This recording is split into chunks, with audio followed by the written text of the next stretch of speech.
Notre pays a toujours privilégié le dialogue pour trouver des solutions à ses préoccupations. Les conférences et assises qui ont été organisées procèdent de la volonté d'associer les citoyens à la prise de décisions qui concernent leur destin.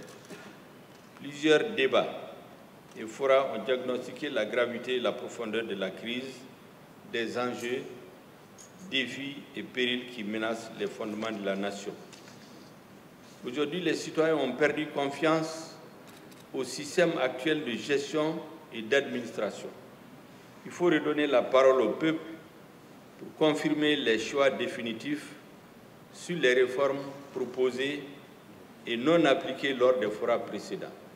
La caractéristique de tous les forats précédents, c'est que dès que le forum est fini, on met les résolutions dans les tiroirs.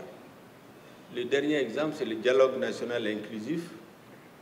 Il a été organisé, tout le monde en parle, mais même la mise en place du comité de suivi qui pouvait se faire dans les 30 minutes qui suivent n'a jamais été fait.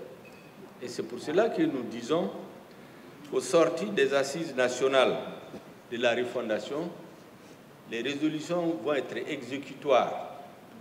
Le gouvernement de transition lui-même sera obligé, sera tenu de mettre en œuvre ces différentes résolutions. Celles qui n'ont pas pu être mises en œuvre ou qui demandent plus de temps seront mises en œuvre par les gouvernements qui viendront plus tard. Il se dégage une nécessité de tenir les assises pour opérer des choix définitifs, des propositions de réformes et solutions issues des précédents débats et dégager les dynamiques consensuelles et convenir des fondements nouveaux sur lesquels il faut rebâtir l'État malien. Les assises nationales visent à établir le consensus national sur les réformes globales regroupant les Maliens de la base au niveau central, en passant par les zones de concentration des Maliens de l'extérieur.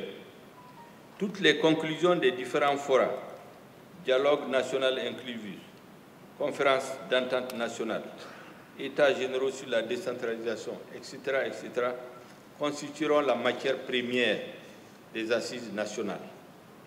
L'autre matière première des ANR concerne les nouvelles idées qui pourraient venir des populations.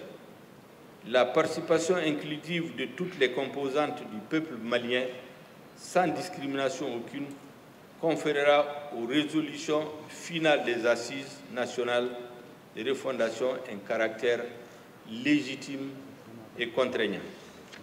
Nous avons expliqué plusieurs fois que les assises nationales de la refondation constituent un espace d'introspection interactive de tous les Maliens qui pourront se parler avec lucidité de ce que nous étions, de ce que nous sommes aujourd'hui et de ce que nous voulons être demain.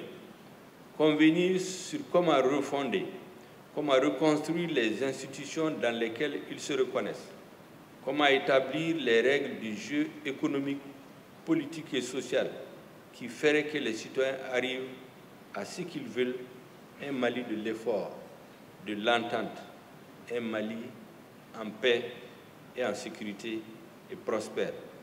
Selon notre programmation, en une période de 9 à 10 semaines, nous pourrons tenir la phase préparatoire locale et régionale, y compris dans les pays de résidence des Maliens de l'extérieur. Vous savez, les assises nationales de la refondation ne seront pas des assises de plus.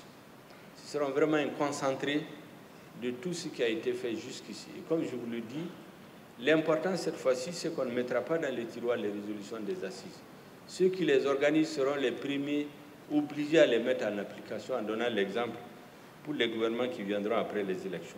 Les assises nationales sont appelées à débattre des problèmes existentiels de la République du Mali, de dégager des dynamiques consensuelles et convenir des fondements nouveaux de l'État malien. Vraiment, je souhaite que ça soit compris par tous les Maliens. Les assises de la refondation ne sont pas des assises de plus. C'est vraiment pour refonder l'État malien.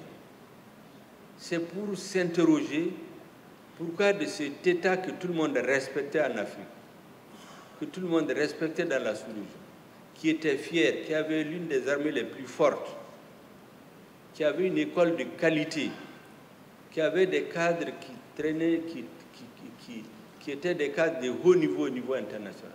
Comment est-ce que ce pays est devenu aujourd'hui le contre-exemple de tout ce que je viens de dire?